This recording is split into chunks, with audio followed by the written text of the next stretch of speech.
This is the Global Broadcasting Service, serving remote outposts since 1928. Hi, everyone. Welcome aboard the Walt Disney World Express Monorail. Caramba, we have something really big for you today. Welcome, foolish mortals. Now then, hang on to them hats and glasses, because this here's the wildest ride in the wilderness. This is the DBC Pod with Phil Schoen and Jason Dodge.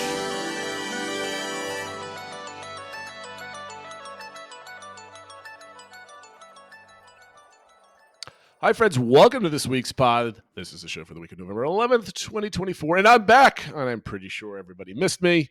I was on Disney World. We did survive a week without you, Jason, I but know. we're glad you're back. It's pretty easy to survive without me. I listened to your show last week with Wheezy. It was excellent. I learned a couple things about Disneyland, so I appreciated that point of view, especially from a Uber planner. Not that anybody on our show is not an Uber planner at this point, but it was interesting to listen to. So we're going to dive into my trip report in a little bit, but first, Phil, the news. I think we're just going to jump into it for the sake of time. So Sure. No preamble. We had D23 in Brazil, and a lot of stuff was kind of added into the lexicon of Disney rumors news, but nothing new was really revealed, just more details. Yeah, so D23 event they held in Brazil, which is, I believe, the first time they've done anything like this outside of the U.S. It seemed to be like more a big kind of celebration or party or for all like the fans down there to get together, almost like a Comic-Con. There was a lot of cosplaying and stuff like that. But they did have sessions about, TV and movies and the parks and stuff like that. So they did get little tidbits about certain things. From the film and TV side, they got new trailers of Captain America and the Thunderbolts. They announced a release date for Andor Season 2, which is May 22nd. People are excited about that. And they had some stuff about Moana 2. They had somebody performing the song and all sorts of that stuff. So I think, little tidbits for people to get excited about. No major park news, but there was kind of a lot of reaffirming of things for Magic Kingdom. One thing I took away was they did confirm that construction at both Magic Kingdom for the Cars Land and at Hollywood Studios for the Monsters, Inc. land will start in 2025. So we already know Tropical Americas is basically already started, and they've announced when the areas are closing and stuff. So that means 3 of the 4 main parks will have pretty significant construction going on at the same time, which is something you'll have to navigate if you're visiting, but also I think exciting, right? Like it seemed like in the past, it was always like 1, maybe 2 parks were having stuff going on. Now they're like, no, we realize we need to, update these parks. So we're going to have work going on at all 3 other than Epcot at the same time. I think Epcot trained us for this moment, right? So we've been training at Epcot with all the walls and everything else like that. That just brings us to this moment so we can achieve greater touring because of it.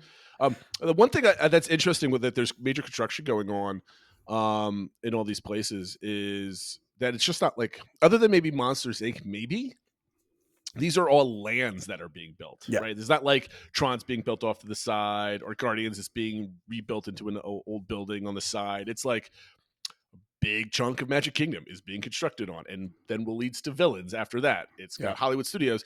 Even though it's just one ride, it is kind of like a mini land, supposedly.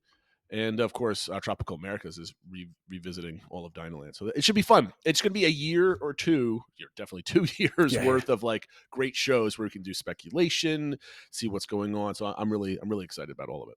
Yeah, the one thing that didn't come out was they still haven't officially said where the Monsters, Inc. Monstropolis area is going to go in Hollywood Studios. I know a lot of people were wanting to know where that is, if it's going to be Muppets Courtyard or Animation Courtyard or where, but we'll see. One point to this is obviously we don't know, which is I just love this cat and mouse game, even though there is no game and Disney's just taking their time. The Mike who runs, Steve that runs WDW Magic had a little tidbit in in the D23 Brazil thread where there's like 3 old attractions are going away, and he thought some of that was going to be announced, but that's still just rumor out there. So everybody's guessing what 3 attractions, and they're considering Muppets, Hall of Presidents that turns into a Muppets attraction, and something else like a Stitch or something else like that's going to replace. It's just all speculation at this point. So this is not even rumor to report on. It's just speculation. But there's stuff coming down the pike. Yep. A couple of little things. They showed some artwork for the Moana float in the new Disney Starlight Parade, and they had a new look at the Pirates Bar Tavern that's coming to Magic Kingdom. I think maybe the biggest thing was they gave a little bit more info on Villains Land.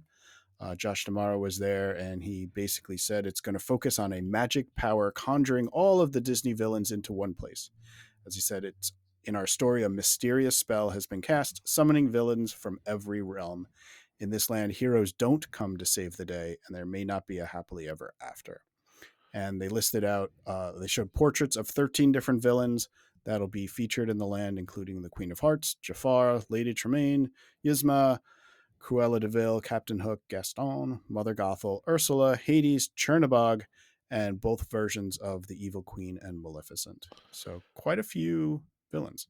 So I was thinking about this today, and a couple things I've been thinking about since I kind of read this part. So in our story, a mysterious spell has been cast, right? So I could see that this spell is cast every day in Villains, and it's going to be maybe. like an attraction or like an entertainment thing, whether it kicks off evening fireworks or something else, because he says may not be a happily ever after. That also says to me that you're not going to be able to watch the happily ever fireworks from here, but there's going to be a replacement for it. And I know you were talking to Wheezy about Villains last week, about how that might be an alternate viewing point because you were contrasting Phantasmic and the fireworks at Disney. It was for the Star Wars Galaxy's Edge fireworks. That I guess what they do is they use the regular park fireworks are going off, but they have Star Wars music and stuff like that playing. So we thought, could they do something similar with Villains Land, where you still see the fireworks in the distance, but it's completely different music and stuff like that going on in Villains Land.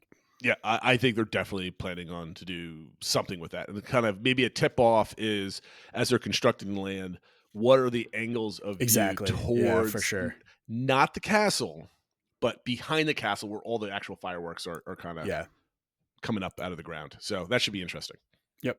The only other thing I'd say is they showed this video of Imagineers riding these all-terrain vehicles that were going off, and people started jumping like, oh my God, those are like the vehicles for the Cars Land. It wasn't that. It was just them trying to get like, this is the feel they're going for that ride.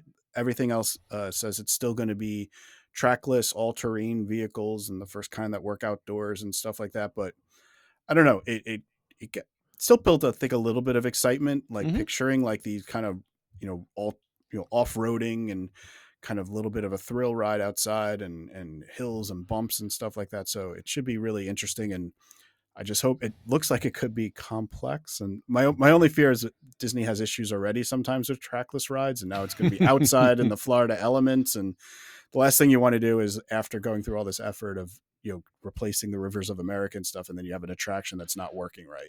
Well, I mean, like, they're designing this specifically for Florida, so hopefully they think about a lot of that. I'm sure they're thinking about it. It just doesn't mean it's going to work. Well, I mean, building Toy Story Land, I don't think they were thinking about Florida when they didn't build shade into that land, right? So hopefully they kind of learn their lessons with this one. I was looking at this video in Disney World, and I'm just got my small little phone, and I'm staring. I'm like squinting my eyes. I'm like, what am I looking at? A rendering? Is that like real life? Is that like what's going on? And it was just a bunch of Imagineers in actual ATVs, like in the dirt. Yeah. The most hilarious thing, people thought this was actually real, and the attraction was going to be like a dirt pit in the middle of the Magic Kingdom. And I'm like, people have the worst imaginations when it comes to. They just want to be insulted every turn they get. They just want to be angry about it. Yeah. They just want to get the feeling of ATVs. And how does that translate? How do they translate that feeling into an attraction? So that's basically what they were doing. Yep. And the only other comment I had was I was really hoping by the end of it, they would have a big announcement for when Destination D23, the dates are going to be for next year. We've been playing around that with my family and stuff and maybe trying to go to that. But that still isn't out yet. So if anybody has any info, let me know. I think everybody was expecting Brazil, the country coming to the World Showcase was coming from this, but that didn't happen either. Which is they didn't even, and they didn't really even have a ton about tropical Americas. I thought maybe they'd have more about that because at least it's sort of the same continent and stuff like that. But yeah, the most that we got was about Villains Land and stuff like that. So. I mean, I think that because tropical Americas is basically starting now, right? Yeah. Or soon, right? So I don't think there's anything else to share about that. But all the other stuff is kind of question marks, I guess. So I guess I mean, they could have had stuff about like the Encanto ride vehicle or stuff like that, but nope. Nothing. Nothing. All right. So I'm not that I'm glad we got through that so quickly, but we've got a trip. I'm curious to see if I can get this done in one show. So I can say this is part one when it's really just part one of one. It's just one show. And I don't have to make an extra long title. So, okay. So as everybody knows, I was at Disney World last week.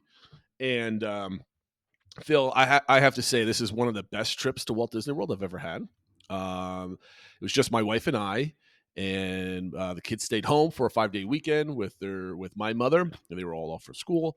There was a confluence of crowds down there. There was a Run Disney event down there, which kind of affected a lot of our stuff. Boys to Men was playing at our Epcot one of the days that we were at Epcot. Eat to the Beat concert. Yeah. Yes. I don't know if that impacted the crowds, but it probably did a little bit, right?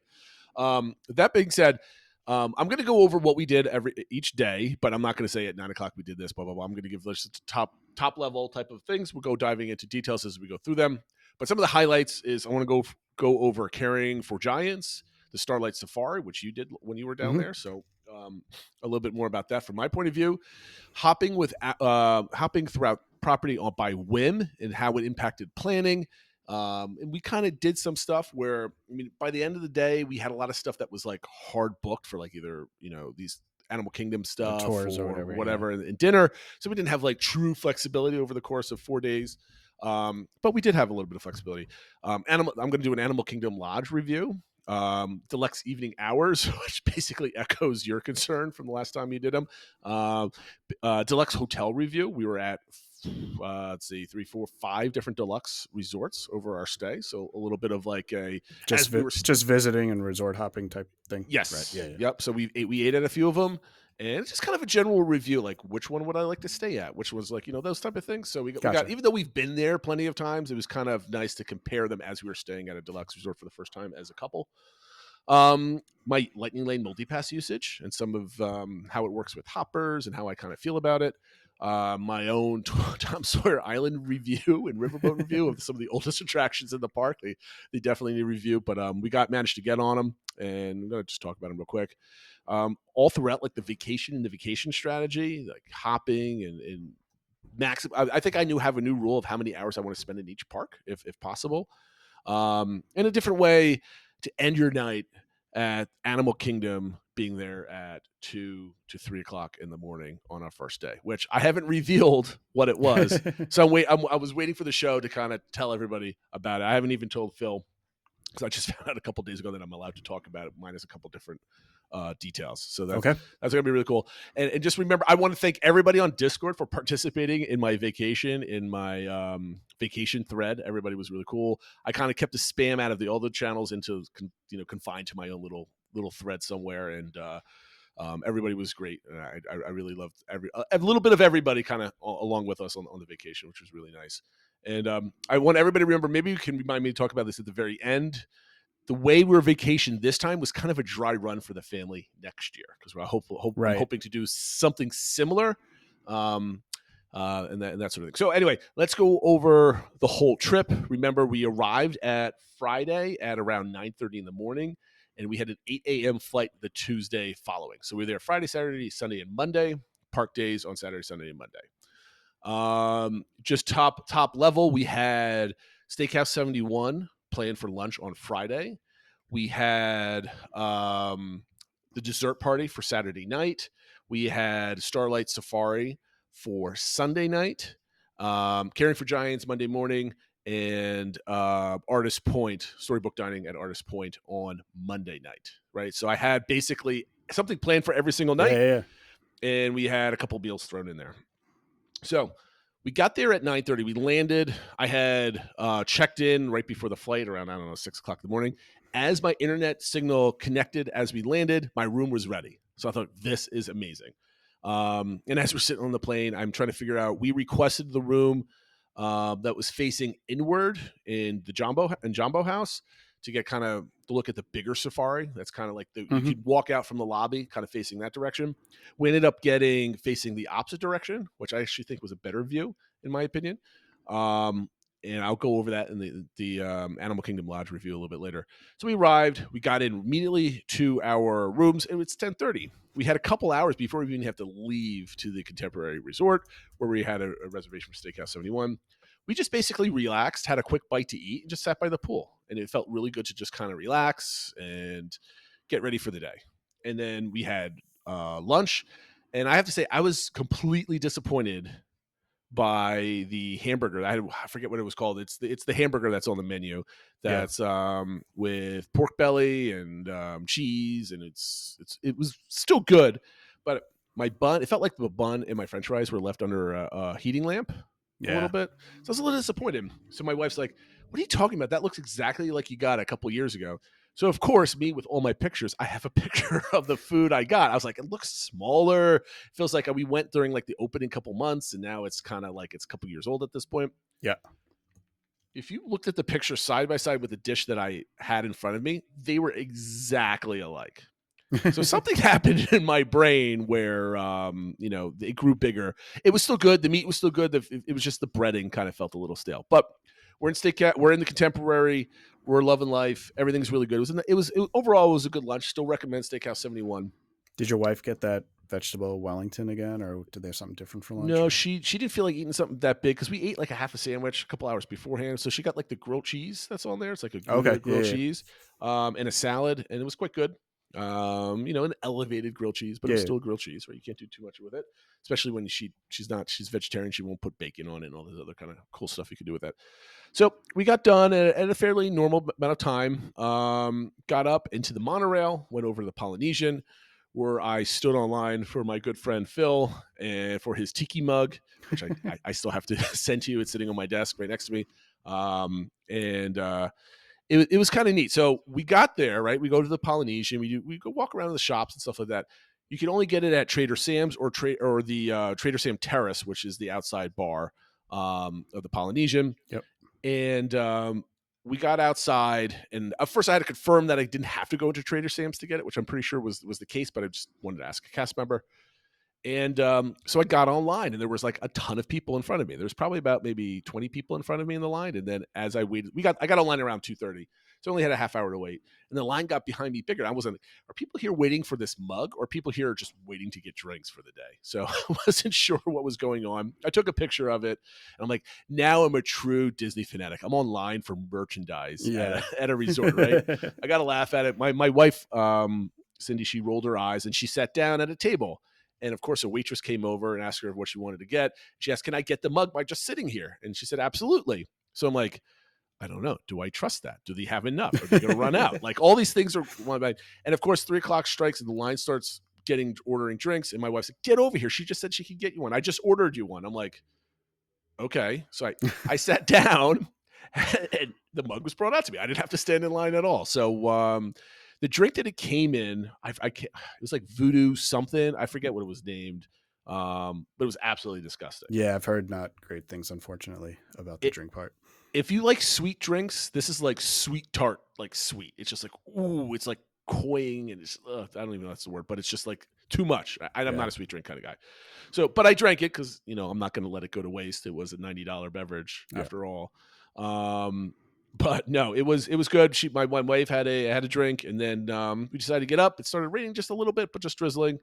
And then we went over to the Grand Floridian because she wanted to check out the almost completed gingerbread house. Yeah. And we were going to go into the Enchanted Rose lounge, and there was a waiting list for it. So we waited for about 10 minutes, took our name off the list, and decided, why stand around? Let's head back to the resort. So we got back, I don't know, around 3:00 or so on the first day. And we had just hit up 3 different resorts, not including our own. Had an amazing time, just kind of no pressure, nothing like keeping us on time or forcing us to go anywhere. We just decided to go back to the resort. And, we just kind of relaxed, and we wanted to get, we walked over to the, to Sanaa. Mm-hmm. And at Kidani Village, and which about a 10-12 minute walk. It was farther than I thought. They do offer buses, but it's a pain in the butt to get on them. And we got bread service, samosas, and I forget something, a salad of some sort. And we just kind of ate in a room. The only thing I have to say, I'm disappointed about being able to eat out on your balcony because it was dark out at that point. Oh, okay. But the table's not big enough to like eat a meal off of. And there's no lights outside, right? You either let your room bleed out, which is kind of awkward, because I guess they don't want the animals with bright lights all over them, right? So that kind of makes sense. So we ate in the room, we finished a nice meal, and then because we've been up since like 4:00 in the morning, I think we had an early night. I think we ate around 7 or 8 o'clock. We were in bed by like 9:30, 10 type of thing. So that was a great first day. And typically, you try to want to do too much on your first day. Whether you go to the park, maybe you hit up Disney Springs and you're just walking around. It's just a nice leisurely kind of stroll through a bunch of resorts. Was really nice. It felt like a full, complete day that we were there. Didn't feel like a travel day. So the next day, if you remember, one of my things I wanted to do was have breakfast at Magic Kingdom. Yep. And that did not happen. Oh. So basically, here's what happened. I woke up and I got a Tiana's boarding group. I got boarding group 5, right? Okay. So it popped off at like 9:30, 9 o'clock, 9:30. Like it was like right away. I asked my wife the night before, I was like, what do you want to do for tomorrow morning? Do you want a rope drop? Do you want to get there at 9 o'clock? Or she's no, let's rope drop and get ready and do some rides. Like she was primed up for it. She when there's no kids that she has to corral around, she's a champ for like, park touring. And she's naturally an early riser. So we get to the park at 8 o'clock. I think we woke up at like 6 or 6:30. Got there at 8. We got some pictures taken, and then we basically got almost to the front of the rope drop line by Fantasyland. We're going to go do Mine Train. It's a favorite of ours. We don't want to spend any money. We didn't do any Lightning single passes at all this whole trip. We wanted to keep the cost. We wanted to use that money for food and drinks and not rides, right? And again, we've done all these rides, and our whole trip, there's only certain things that we wanted to do. We wanted to get my wife on Tron, which we didn't. But we wanted to do Tiana's, Tom Sawyer Island, and the riverboat. That was basically it. We get on some things, we don't. It doesn't make a difference. We'll be here in the summer next year. Not a big deal. So we got basically our right at the entrance where you can meet the Encanto meet and greet right there. We're basically right between that entrance and the coffee shop on the side.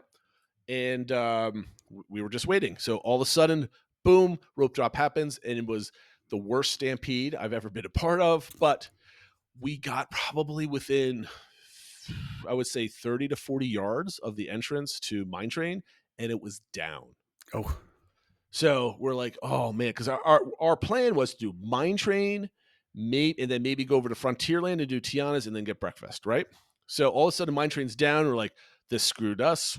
We waited for 5 minutes to see maybe it started running, and I'm like, I don't see a car at all. It's not starting anytime soon. Yeah. So we go over to Peter Pan, and it was a 40-minute wait. Basically. Yeah. Well, with Mine Train down, everyone probably went there. Oh my goodness, major mistake. So we got on Pan. That's one of my wife's favorite rides. We got to see the new Indian Native American kind of thing that was on one of my checklists of things to do. So we checked that one off. Yep. So in my Google Notes, I have like a checklist of things. So we checked that one off. Hint to how we want to do our trip next year. So we got that done. And I'm like, you know what? Let's go over to Frontierland and knock out Big Thunder Mountain, because that's on our list, because it's not going to be open next year. It's going to be down for a retrack. And so we got over there, and our Tiana's boarding group got called. Now, I know from what everybody's saying that even if your boarding group gets called, you could still get on hours later. They're not really sticklers for that return time. But I went over to ask a cast member just in case, and they were kind of confused what I was asking. I was like, look, can I come back later? And the one cast member was just like, yes, you can. Don't worry about it. So because I was eyeing the Big Thunder Mountain queue, and people were just moving. Like, the park's been open for, goodness, it's probably about 9:30 at this point, and it's moving. It's just, it doesn't stop. It's almost like a walk on. And it took us 20 minutes from entering the queue to leaving. Wow. So I'm like, this is great. Another thing checked off the list. And then we went on Tiana's, and I'll give my quick Tiana review because we've talked about it ad nauseum over the last 5 months or so. I thought it was vastly superior to Splash. I don't understand anybody's gripes with it. I thought it was actually quite lovely. As much as I hated the screens in the videos, I thought they looked out of place. In the ride itself, they didn't look too bad. Yeah. A little cartoonish, but still not too bad at all. Some are better than others, but yeah, it's definitely better agree. in person than on video. And my only complaint, my only nitpick is, you don't get introduced to the story very well, but like you pick up on it quick enough. But I think they should be prepping you for the story as you're going up after boarding your ride vehicle, right? Yeah. So in any case, it's quite lovely. Love the music. We got on and off. We both got drenched sitting in the front seat, or the rear seat. The splash just diverted, and no one. I guess there was two small women in front of us that did not block the spray. It was fine. So we got off from there, and then now our lightning lanes are kicking in, right? So we had a lightning lane for Haunted Mansion, Pirates, and Tiana's for later in the day because we were coming back for the dessert party. I kind of booked it for this, so I kind of stacked for later on that one. We did Haunted Mansion, and then we got off, and then we're like, okay, let's do our breakfast. We've been like bolting around a little bit. It's getting a little crazy. Friar Nooks was now not serving breakfast anymore, so I didn't get my tater tots. Ugh. But we ended up going to Starbucks, getting some coffees and the spinach wrap that they have there, the egg white spinach wrap. And we sat down for a good 10 minutes and had something to eat. We made our way to Pirates, and then we left, right? So I had booked from the Haunted Mansion to the Pirates Lightning Lane because I knew we decided to go to Animal Kingdom in the middle. I got Safari and Expedition Everest for the exact time that I wanted to go over there, which is like midday or so. Gotcha. So it's about noon at this point. And then this was a turning point. So maybe it's a good time now to talk about a new theory that I have about park touring. This is only for veteran people, not people that are going with, their first time or they want to spend all day in the parks. There is a moment, especially if you use a Lightning Lane multipass, there is a moment that you come to a crossroads, a precipice, decision point, turning point, whatever word you want to use, where like you're either leaving the park for a midday break or hopping somewhere else, or you're in this park for the next 8 hours. And it's typically in the Magic Kingdom like 11 or 12 o'clock. Yeah.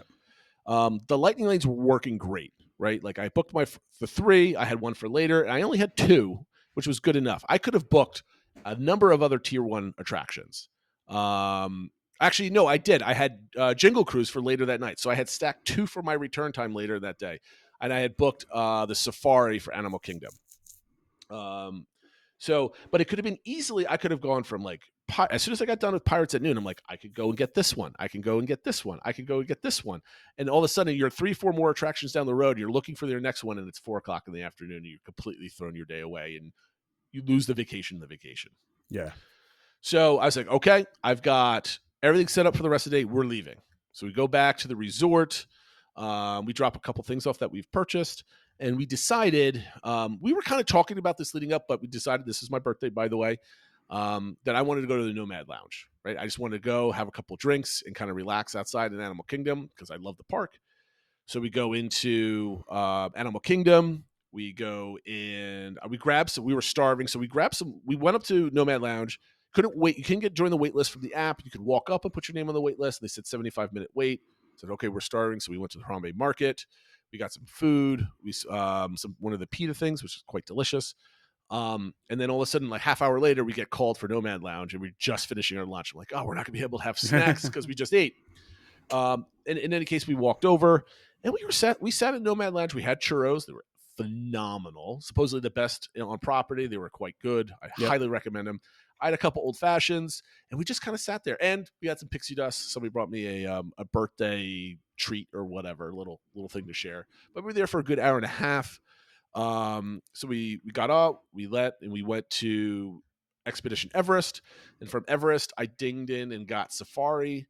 And we did the Safari. And then we went back to the resort to kind of relax a little bit. And because I think we had bought my son a present. We were going to go over to the Magic Kingdom right away. But no, we went on the 2 major attractions that we wanted to there, and we went back to the resort to drop some stuff off, and then we're going to go off to the Magic Kingdom for the dessert party.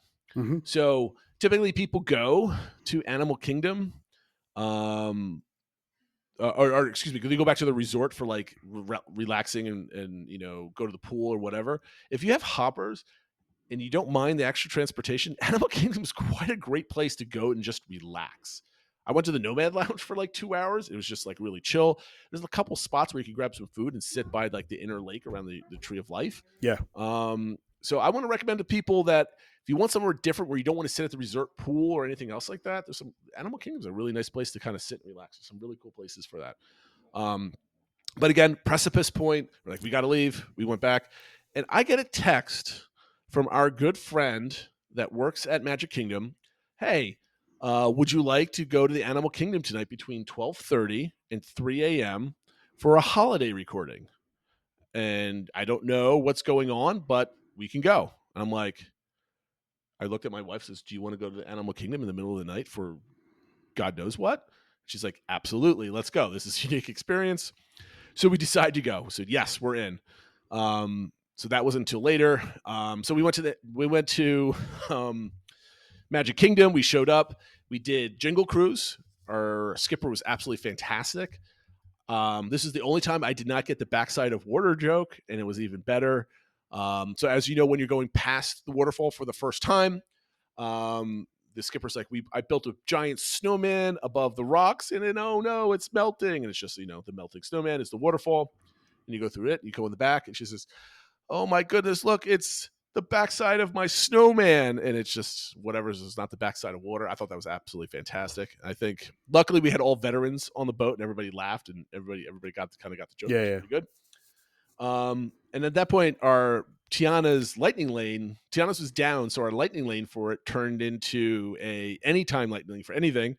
So we ended up going over to Space Mountain, and then from there we went to our dessert party. Right. So again, we're not cramming rides in. We're not going all over the place. We got the 2 rides done that we wanted to.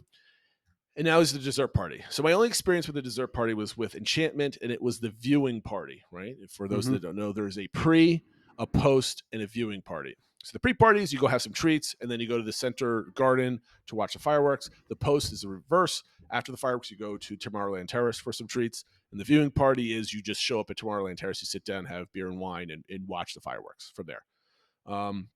I think the post party is a waste of time and money. Do not do that. It's worth the viewing area, viewing in the gardens. It's not crowded. It's quite lovely. If you wanted, you can sit down. It was raining at the time, so everything was a little wet. But it didn't rain during the actual fireworks, which was really nice. That was fantastic. If you find being pushed in and having a good view worth $120 a person, that's good. I almost think it's worth it for at least 2 people, not for my family.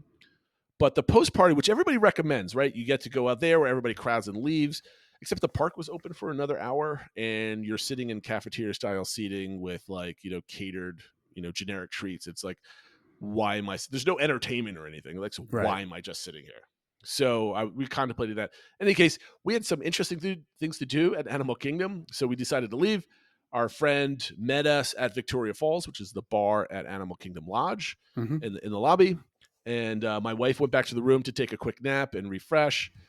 We had a couple drinks, talked sports, and by 11:15, we was like, okay, let's head over.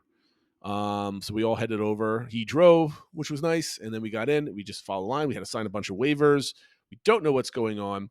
I'm not allowed to tell you where it was taken, where it was shot, but we stood in a crowd of people, could barely see anything, waved our hands in the air for about 40 minutes after waiting about 2 hours. Oof. My feet were killing me standing on concrete, but we were in the middle of the park doing some fun stuff, and we got to see, oh goodness, I have to now check if I'm allowed to say who it was. We got to see a somewhat famous pop star that had a big hit. Now I got to look here. Bear with me a second. I should have been more prepared. Okay. I can't give away where it was filmed inside the park. I can't say who the artist is yet. So I caught myself. Excellent. Good. Okay. I'm happy. But this is an artist with a song that was very popular and has lots of YouTube hits on her videos, stuff like that. So that was very fun. But ultimately, would I do it again? Probably not, because it was like hours of standing around with nothing. But we got to hang out with our friend for a couple hours, and it was a great fun. So is this for going to be part of the Christmas Day parade, or is it there's another Christmassy thing on like December 1st or something that's airing? I can't tell you what, but Okay. You're very smart for guessing. Okay. So, I know they've been doing various filming for those specials, so I figured it was tied to that. So in any case, for the But chance that's cool. I mean, it's a was unique great. experience. Like, you know, I can say that we were joking about like something for the DBC engagement would be like, what have you done that would like make Walt Disney World veterans jealous or something like that? And I think that's a great example of something like yes, that. I mean, that's the reason why we did it. I mean, like, it wasn't like it was hours of waiting around for about what I find. I love behind the scenes stuff, right? Yeah. So seeing like a giant cast of like 100 people just prepping for this a moment for that was like one small portion of a much larger production. Just seeing the equipment, the cameras. I can't remember the gentleman's name that does like a lot of their announcing and stuff. That's on all of their social media and other like shows and stuff like that, like on ABC when it's Disney Park stuff. He was there. He's really cool. You might be. I wore my, like, if you've seen any of my vacation pictures, I always wear like a wide brimmed red hat on all my Disney things. That's just my Disney hat now. It's just I have to wear it now because I've always done it. I put that on just in case, like, if there was any kind of panning of the camera, that's how I'll stand out in the crowd. Or you might see my hands. I don't know. I don't know what's happening, but it was kind of fun and kind of interesting to see how everything was. So, as you'd expect, Phil, we were very tired. Yeah. So that was a rope drop to 3 a.m. I was going to say, that's a long day. So, suffice to say, we slept in the next day. So we had a bunch of stuff for Hollywood Studios. We had Toy Story Mania, Tower of Terror, and what was the other attraction that we had? The third one, I can't remember. Did you have which Slinky one it was. Dog? Or? We did have Slinky Dog. Thank you. Yes. Yeah. So we ended up getting to the park. And I don't want to waste any more time going through my days. But basically, we got there at 11. We did Tower of Terror. Went over to Oga's. We skipped Toy Story Mania. We ended up not even using it, but it stayed. It stays in your booking. So I had like 4 lightning lanes at one point, so you could always use it. We didn't. My wife didn't really care about it. So we did Tower of Terror. We went over to Oga's, my first time there. I was very fun, but also not very comfortable being in there. So I'm not sure I would ever do it really again. If I could sit somewhere, it would be great. But it was like, yeah, they do have some booths, but they get taken or you have to wait longer for them or something. I know one time we went with the kids, we were like, we need a booth because we've done standing, and with the kids, it doesn't work. That would be. I would have if we could have said I would have gotten food, but we were on one of the really thin tabletops, but with like 2 other couples. Yeah, so it was very awkward. I'm like, this is not relaxing whatsoever. But I had 2 drinks because I had a margarita because I have to have a margarita everywhere I go, and a beer. All quite good. Worth the 30 minutes that we were in there. We didn't take up our whole 45 minutes. I enjoyed it. I don't know if I have to go back. I might go back with my kids just so they can see it, but it is what it is. We went from there, and I think it was a time for a Slinky Dog, so we went over to Slinky Dog. We had to wait a little bit, but we went over there, did that, and then we had to wait an hour before Millennium Falcon lightning lane. So we kind of just walked to one side of the park and back, did some shopping, stuff like that by the entrance. We did Falcon. It was quite fun. My wife and I were the drivers. We managed not to crash as much as we usually do, so that was quite good. Still one of my favorite attractions. Can't wait till they change the mission at some point in the next 2 years, whenever that might come. Right. But then I was like, all right, let's go to Epcot, because on our plans was just to go eat lunch/dinner at Epcot around the world. And up until this point, we had been at all the parks except for Epcot, and they were all pretty busy, but I wouldn't say like overly crowded, maybe a 7 or 8 on the crowd scale. Like, you could definitely tell there was a lot of crowds, but it wasn't unbearable. Okay. And at this point, we have, other than Peter Pan, we had not waited online very long for anything. Everything was a lightning lane at this point. So again, the second longest line we were on was a line for Starbucks at in Hollywood Studios. But we got that, got on the Skyliner and headed over to Epcot. So we were in there for about 3.5 hours. At Epcot, we got there. It was packed, right? It opened late, so the runners did run through Epcot in the morning. Right, yep. And they were all stayed throughout the day. And Phil, we went up. We came into International Gateway. We made our way up to Soarin', cut straight across. We had food along the way. Had Soarin', crossed over through World Celebration, had some food along the way, and then we dropped through Mexico, all the way around the world. and then made our way up to the front of the park from there. We ate almost at every country along the way. By that point, it was getting like shoulder to shoulder crowded. Eat to the Beat was about to start. We're like, we need to get out of this park. We didn't have any desire to wait on any other lines. Everything was 50 minutes plus, an hour plus.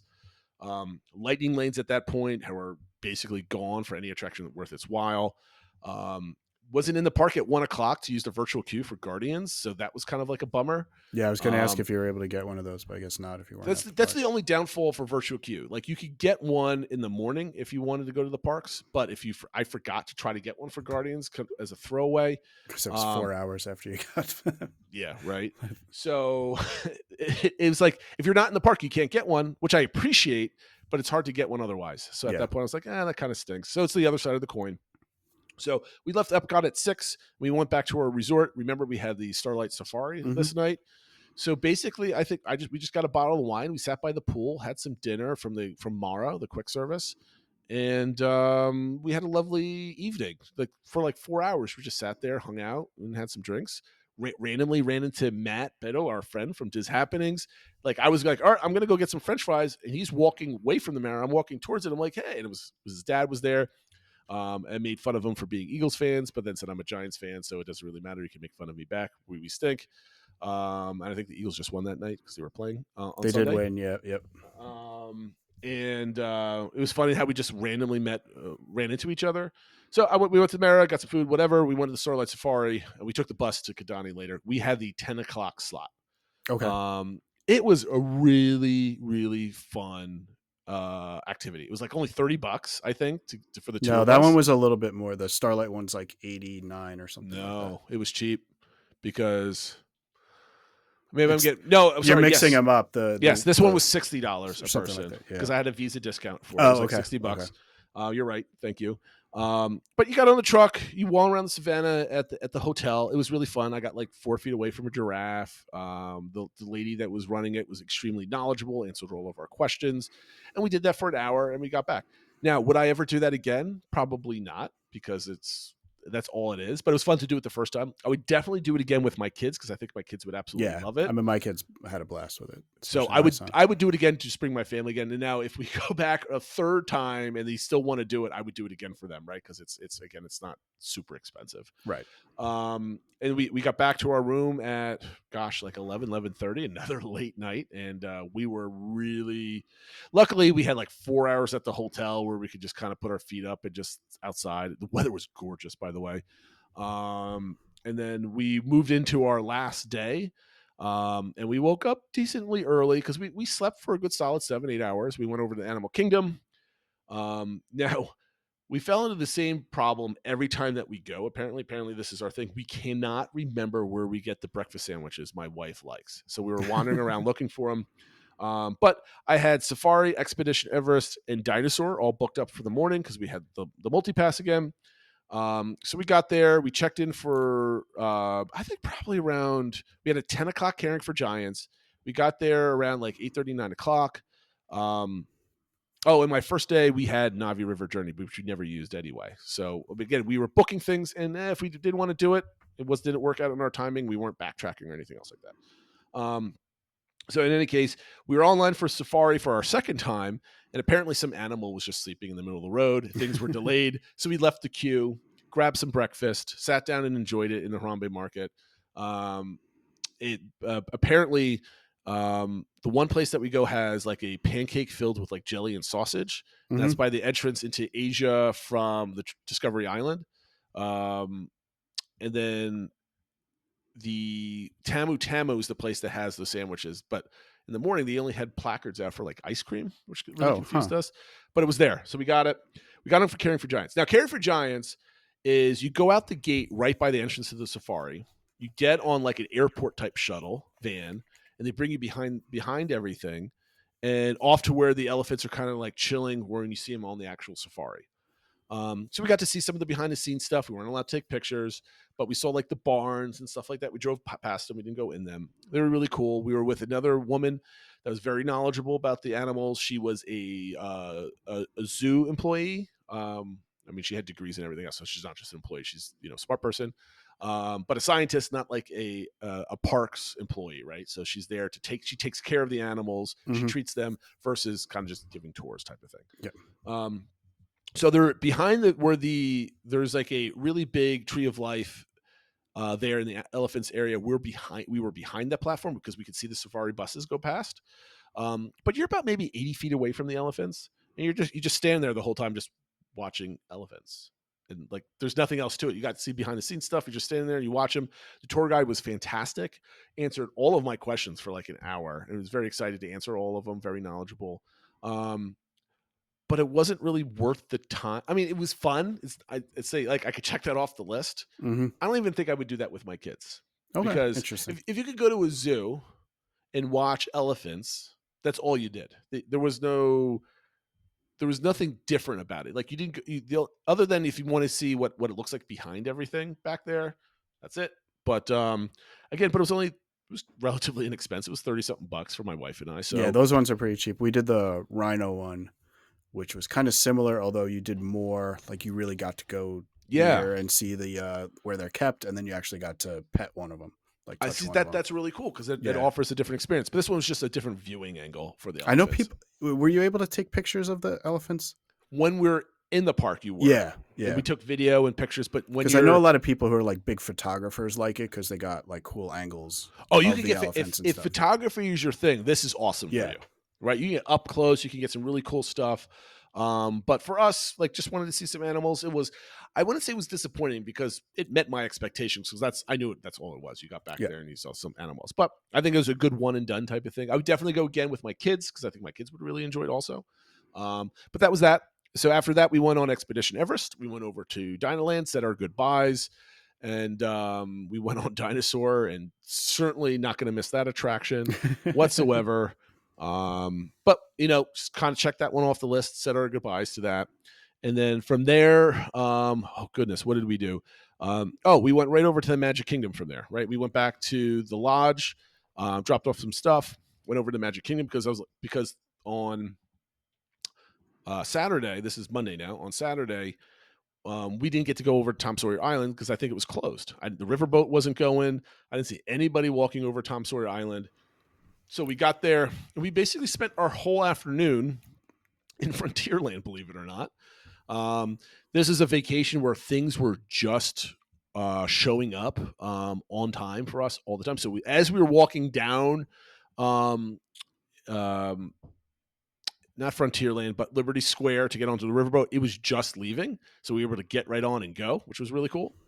So we rode that, and my goodness, I totally forgot how much room is back there. Oh, yeah. That back part of the island. Yeah. That there's not really anything on. There's a lot of room back there. I'm like, people are like crying that the riverboat's going. Like, yes, it's pretty. Yes, it's old. Yes, it's part of Magic Kingdom because it's always been. But my goodness, it's so much wasted space for this riverboat that's kind of boring once you get past like Big Thunder Mountain, I guess. And I do appreciate the oldness, and they had like the old school announcements on it and everything else. It's a neat attraction, and the boat was full. Surprisingly, I never expected it to be full. Maybe everybody's going on it for a last time. Who knows? But from there, we walked around. We got onto the raft. Went over to Tom Sawyer's Island, which I am now calling Concussion Island because I think I just got a concussion from it. Here's my only comment, and I said this in Discord.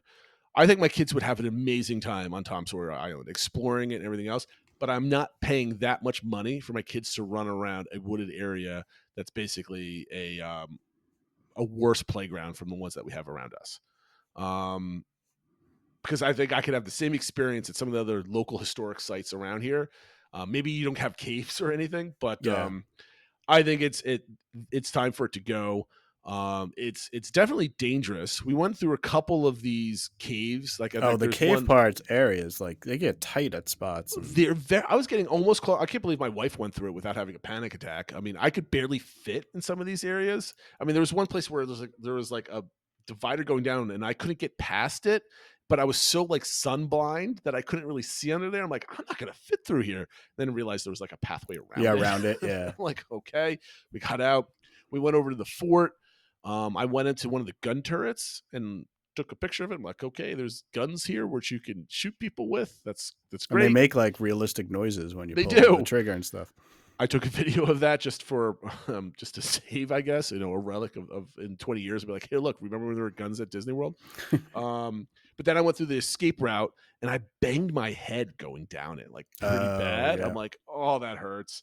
And then there was a section where I couldn't fit my shoulders through. Like I had to turn sideways to go through this. I'm like, am I going to get stuck down here? Like, how do larger human beings than me get through this thing?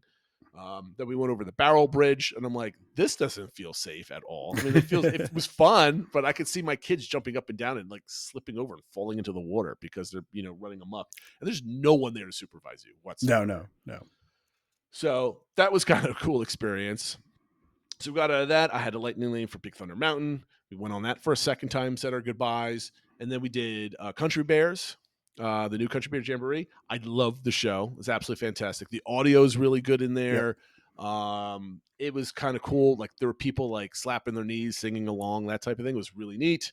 And the good thing also about it was also 10 minutes long. Like it was short.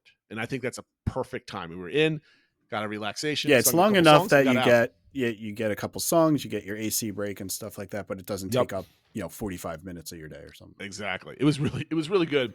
I think it's just a great example of updating a classic attraction, but keeping that classic feel, but making it a little bit more relevant to more people, I think. 100%. I totally agree with you on that. And then I had a lightning lane. I had another lightning lane. There was tons of lightning lanes that we could have gotten. We just didn't want to do that attraction and stuff. So my wife really wanted to do Winnie the Pooh because we haven't been on it in like 3 or 4 years. And we got on, and oh my goodness, does that attraction need a new coat of paint? I just remember just going through it. It's like really shabby and it's just run down. It's just cardboard jumping at you. Yeah. So I don't think we're going to get anything new in there at any time soon, but I think that should be on somebody's list in 10 years to kind of, what are we doing with this space type of thing. Oh, and totally out of nowhere, speaking of things that need rehabs, my wife absolutely, now gird your loins here, absolutely hates the land pavilion. She thinks it needs to be basically completely redone. Like we were waiting in line for Soarin', like the ceilings are all out and you could just basically see what looks like asbestos flying all over the place. It's not asbestos. The floors were dingy. It was crowded. She's like, it just reminds me of like a 1980s like mall. I'm like, well, I think that's a nostalgia for a lot of people. Yeah, I was going to say that's the good part of it. Yeah. But she wasn't having it. It's definitely the style of it is it's of its era. Mm-hmm. And they've preserved a lot of it. I mean, obviously I think the attractions still hold up, but yeah, the building itself is definitely dated, and it's either that's nostalgic for you or this looks like an old mall. Yeah, we went on Soarin', we enjoyed it when we were there, but we all sat in the worst spots. Anyway, we were at the Magic Kingdom. We were done because we had to get over to Wilderness Lodge, so we went over to Wilderness Lodge via ferry. This is my first time on a ferry, first time at Wilderness Lodge. My goodness, that is a gorgeous resort. Mm-hmm. Saw the cranes for reflections or whatever it's going to be called. That was kind of fun. And we just sat in the lobby for a little bit, kind of took everything in. Unfortunately, Christmas tree, so I got that one's still on my bucket list, but I could see how amazing that would look in there. Yeah. Got a really good picture of the American flag. Sat at the bar. I forget what the bar is called in there, but had a couple glasses of wine and then went into Artist Point. My review for Artist Point, I thought it was going to be cozier in there, but it was just loud and full of kids, which is what I probably should have expected for a character mule.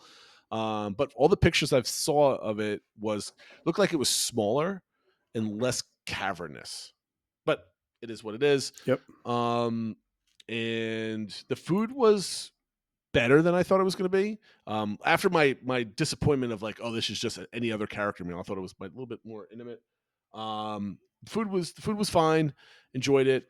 I wish I got more appetizers, and then I found out that you could just ask for more, but our waitress was never really there to kind of offer us more, so that was kind of disappointing. That being said, I left with a full stomach, so it's probably a good idea that I didn't have extra appetizers. The character interaction was absolutely phenomenal. Like if you have kids that love Snow White and the Doors, the Evil Queen, everything was really, really good. Definitely worth the money for that.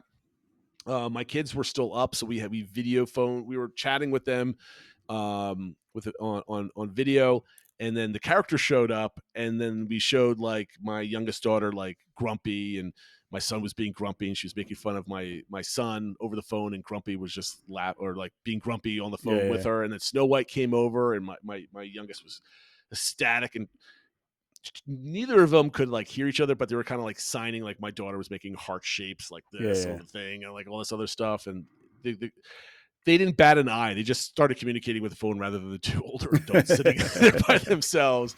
So they were very cool. Evil Queen was awesome. I think I was wearing my Honey, We Forgot the Kids t-shirt that I made our last trip, and the Evil Queen was, so you left your kids at home. Hopefully you left them in a kennel, and everything else, like making jokes. It was really cool. So highly recommend that. And then from there we left. We went to Epcot because we had extra evening hours. So we got there right before Lumina started, scrambled for a last-minute gift, and then ran into Matt as we were waiting for Guardians. And then we went into Guardians. That was the only thing we did for extra evening hours. I managed to get a boarding group at like one of the last ones. So we just stood around for like 20, 30 minutes and then waited 40 minutes to go through the ride. That is one of my favorite rides on property. And it was totally worth it. Got conga, had a lot of good fun, left, ran into Matt again as we were leaving. And he was going to try to use his boarding group from like earlier, his like 1 o'clock boarding group, and he actually let him in. Spoilers for his trip report, I guess, that he's still on. Is he still there? I think he's still there. I think so. I think he's finishing up soon, but he's still there. Yeah. Yeah. So he's at Jollywood Nights tonight, or was that yesterday? I forgot. That was yesterday or the day before. Yeah. I'm way behind the community. Sorry. That being said, extra evening hours, complete waste of time. Unless you want to get that one ride in, whatever, you can, but it's not worth going. The only thing good about it, I think, is the boarding group.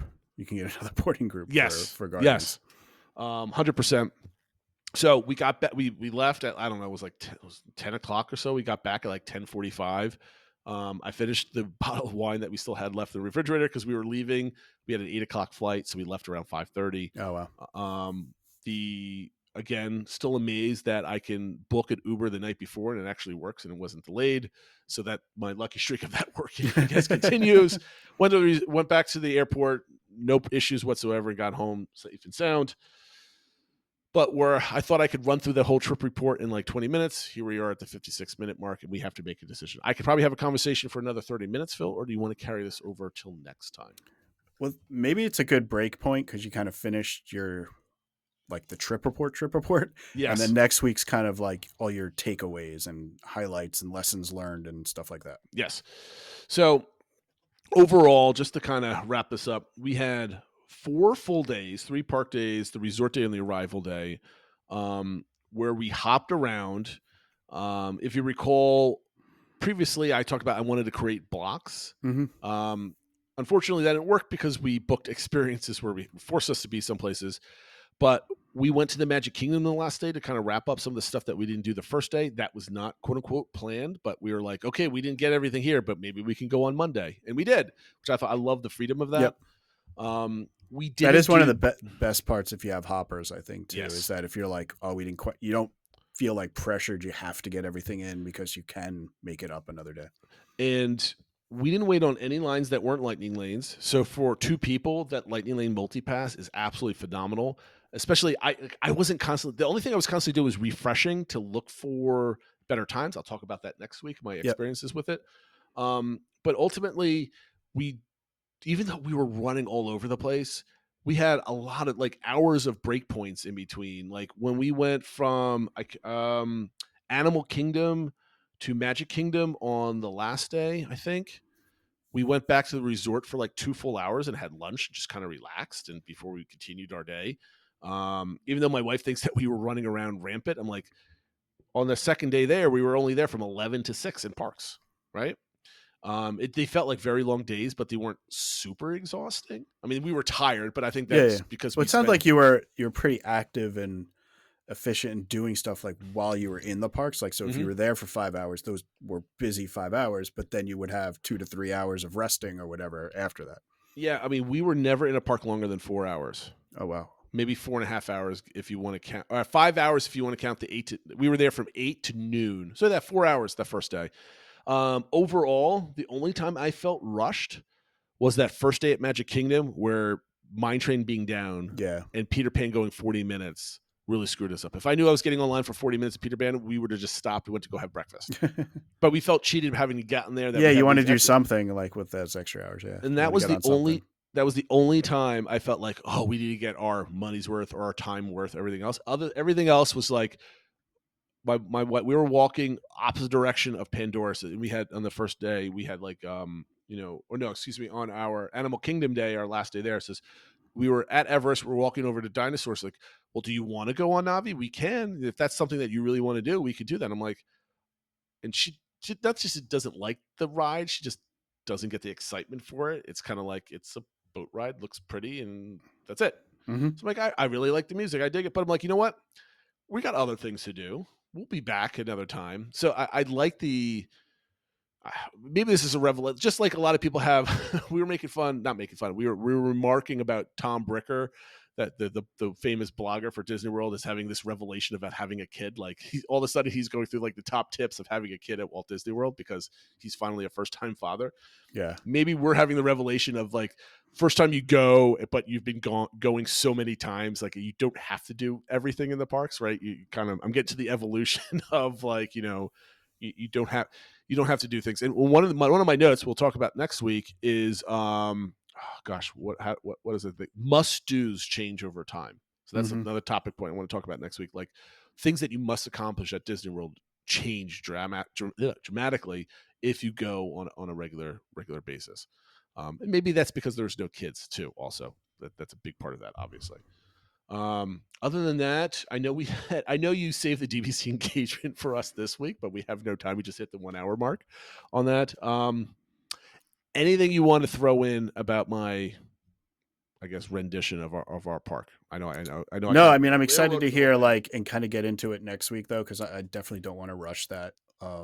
Hearing like kind of what things that worked and how they didn't, and reviews of multipass and all that sort of stuff. But no, I think it sounded great that you had those like park times, but then like you said, you spent 4 hours by the pool, or 2 hours as Nomad Lounge as your rest or whatever like that. I think it sounds like a really fun way of doing the parks where you got quite a bit done, but also I think the mentality of changing, like you're not counting the things to get done. You're not like, oh, I could have gotten 15 uses of Lightning Lane. I only got 6, but who cares? Because we're enjoying ourselves and that sort of thing. So I think it sounds like what you were hoping to get out of it. But I grew up a little bit with my touring at Disney World. I mean, we really could have done like double the amount of rides if we really wanted to, but we didn't. I didn't go on Carousel of Progress or the People Mover at all. And the only time I was in Tomorrowland was walking over to Space Mountain that one night. So it's an interesting way. I don't know how to tie all my other thoughts together, but I have. But maybe not. Take another week to put your thoughts together. I no, any more than I do, it's just going to get to a giant mess. I think I've partitioned it out pretty good, but I'm looking forward to kind of getting into that and like seeing what you think of some of my things. Like the precipice point is something that my wife and I talked about. It's basically if you have the ability to do this, obviously if it's your once in a lifetime or once every 5 years, this doesn't count. You want to be there as much as possible. But I want, if the community is still listening to my ramblings after an hour-long trip report, I want you to think if it makes sense that there is a precipice point in your vacation where you might go overboard in your Disney fandom when you're there, that you might regret later on, right? And my theory, and I'll tease this one last teaser for some of my takes for next year, is that the notion that if you break your day up, whether it's with multiple parks or a purposeful break into a different park when you hop, makes the vacation feel longer and more fulfilling. It really felt like I was there for a full week with the way we toured things. So I have some more comments on that next week. That's interesting. But, leave it there, Phil.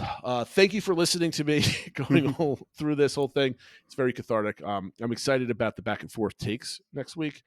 And I promise we'll get to the DVC engagement of all expense paid.